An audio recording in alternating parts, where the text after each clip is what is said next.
Kalau kita tengok dalam Quran, ada beberapa tempat Allah sebut, lebih kurang 90 kali disebut tentang sabar.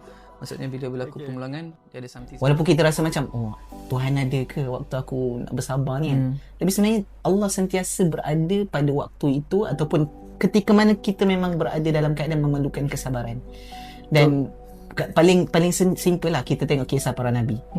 Golongan para Nabi ni adalah golongan yang sepatutnya paling dekat dengan Allah. Terutamanya Nabi-Nabi Ulul Azmi yang memang diuji dengan banyak perkara yang menyebabkan mereka sepatutnya tak sabar lah kan, ataupun menguji kesabaran mereka.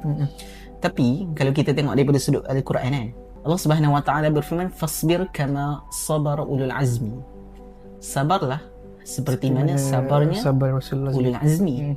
So sepatutnya bila mana mereka dekat dengan Allah, sangat dekat dengan Allah, Allah tak uji dia orang.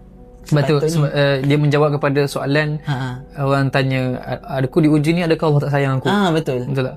Sebab dia rasa macam bila dia rasa Allah tak uji, bila Allah tak sayang dia, diuji. So kenapa aku perlu bersabar? Sedangkan aku dah tak disayangi oleh Allah. Sedangkan Nabi adalah makhluk Allah paling sayang dan paling banyak diuji.